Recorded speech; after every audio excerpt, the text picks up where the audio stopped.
যাত্রা শুরু করেছিলাম। গত 30টা দিন দেশের বিভিন্ন জেলার পথে প্রান্তরে আনাচে কানাচে আমরা গিয়েছি।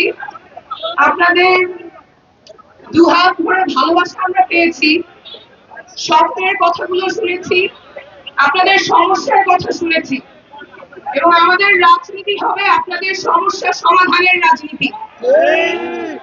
আমরা আর পুরনো রাজনৈতিক সংস্কৃতিতে ফেরত যাব না, পুরনো প্রতিহিংসার রাজনৈতিক সংস্কৃতিতে আমরা আর ফেরত যাব না। আমাদের মতের পার্থক্য থাকবে, মতবিভেদ থাকবে, মতবিরোধ থাকবে, কিন্তু সেটা নিয়ে আলোচনা হবে। প্রতিহিংসা, সহিংসতা, প্রাণনাশের হুমকি, সেই রাজনৈতিক সংস্কৃতিতে আমরা আর ফেরত যাব না। আমরা নতুন ধারার রাজনীতি করতে এসেছি, আমরা নতুন ধরনের রাজনীতি করতে এসেছি। আমরা এমন ধরনের রাজনীতি করব যেখানে তরুণেরা সক্রিয় অংশগ্রহণ করতে পারবে। আমরা এমন ধরনের রাজনীতি করব যাতে দেশের তরুণেরা আবার রাজনীতি বিমুখ না হয়ে পড়ে, যাতে বাংলাদেশের প্রত্যেকটা নাগরিক রাজনীতিতে সক্রিয়ভাবে অংশগ্রহণ করতে পারে। আমরা যে জোয়ার দেখে এসেছি, বাংলাদেশের প্রায় প্রত্যেকটা জেলায় তরুণেরা বিপুল উৎসাহ উদ্দীপনা নিয়ে আমাদের সাথে যুক্ত হয়েছে। তরুণরা দেশ নিয়ে ভাবছেন, স্বপ্ন দেখছেন, পরিবর্তনের জন্য কাজ করার চিন্তা করছেন। একটা প্রজন্মগত রূপান্তর ঘটে গেছে। অনেকে এটা বুঝতে পারছেন না, কিন্তু এটাই বাস্তবতা, এটা আমরা দেখে এসেছি এবং এটা আমাদের লালন করতে হবে। যেই রাজনৈতিক সচেতনতা তৈরি হয়েছে সেটা আমাদের লালন করতে হবে।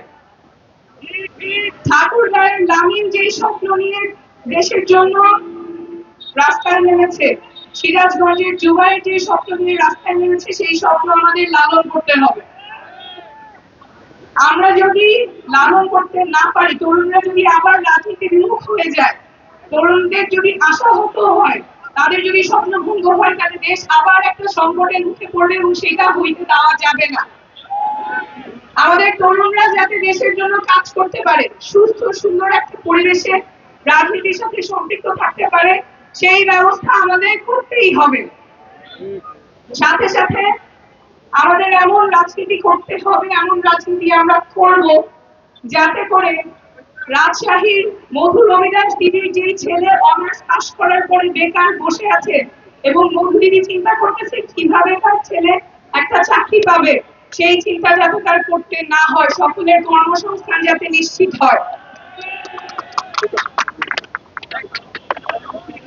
আমাদের ঝালকাঠির রতন হালদার দাদার যে ছেলে রাজীব হালদার, সে অনার্স পাস করার পরে একটা পিয়নের চাকরির জন্য 7 লাখ টাকার ঘুষ দাবি করা হয়েছে, সেই বাংলাদেশে যাতে আমাদের যেতে না হয়।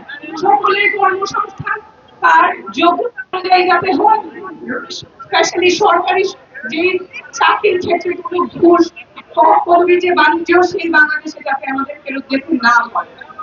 আমরা এমন ধরনের রাজনীতি করবো যেখানে নারীরা সক্রিয়ভাবে অংশগ্রহণ করতে পারবেন। আমাদের প্রত্যেক নারী সহযোদ্ধার বিরুদ্ধে অসংখ্য মিথ্যা অপবাদ, মিথ্যা প্রপাগান্ডা ফেস করতে হয়েছে, কিন্তু তারা রাজপথ ছাড়েন নাই, তারা আমাদের সাথেই আছে। আমাদেরকে ভয় দেখানো যাবে না, আমরা এখানে থাকতে হলে আমাদের সাথে আরো অনেকেই যুক্ত হবে। ব্রাহ্মণবাড়িয়ার তিথি, রাজবাড়ির আফরিন, ভোলার মেঘলা, ওরা যখন রাজনীতি করতে আসবে, আমাদের এমন সুস্থ সুন্দর পরিবেশ তৈরি করতে হবে যাতে তাদের বাবা মা চিন্তা করতে না হয় যে আমার মেয়েটা রাজনীতিতে নিরাপদ থাকবে কিনা। রাজনীতি শুধুমাত্র খারাপ মানুষেরা করে, ভালো মানুষেরা করে না, সেই সংস্কৃতিতে আমরা ফেরত যাব না। আমরা এমন ধরনের রাজনীতি করবো যেখানে বাংলাদেশ প্রত্যেকটা নাগরিক রাজনীতির সক্রিয় অংশগ্রহণ করতে পারে। দেশ এবং প্রবাস থেকে অনেকেই শুনছেন, দেখছেন। আমরা এমন ধরনের রাজনীতি করবো যাতে চুয়াডাঙ্গার শারমিন আপার যে ভাই